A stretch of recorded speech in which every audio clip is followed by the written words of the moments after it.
সিলেট ৪ আসনে উন্নয়নের জোয়ার আনতে চান আরিফুল হক চৌধুরী। বিস্তারিত দেখুন প্রতিবেদনে। ত্রয়োদশ জাতীয় সংসদ নির্বাচনকে সামনে রেখে সরগরম সিলেটের নির্বাচনী মাঠ। সিলেট ৪ আসনে বিএনপি মনোনীত প্রার্থী সাবেক মেয়র আরিফুল হক চৌধুরীর প্রচারণায় মুখর গোয়াইনঘাট এলাকা।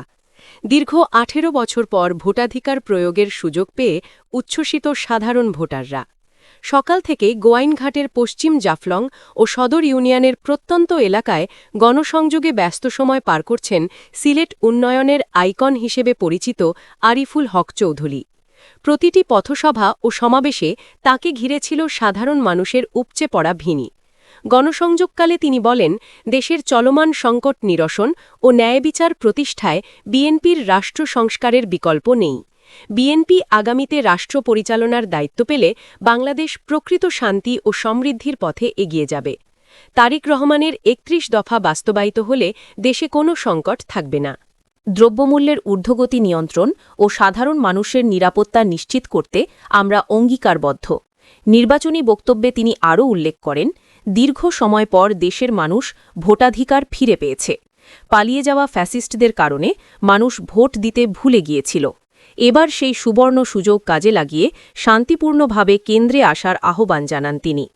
এ সময় তার সাথে স্থানীয় বিএনপি, যুবদল, ছাত্রদল ও অঙ্গ সংগঠনের বিপুল সংখ্যক নেতাকর্মী উপস্থিত ছিলেন। ভোটাররা জানান, এলাকার টেকসই উন্নয়ন ও অবহেলিত জনপদগুলোর ভাগ্য পরিবর্তনে তারা পরিবর্তনের পক্ষে।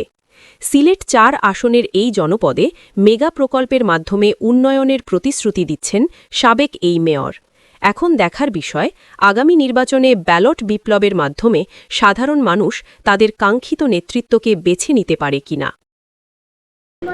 আমি এই এলাকায় এসে বুঝতে পারলাম যে এখানে ৩ দিকেই রাস্তা গেছে, কিন্তু একই জায়গায় রাস্তার ওই যে কর্নারে সেখান থেকে আমি জমজ কালভার।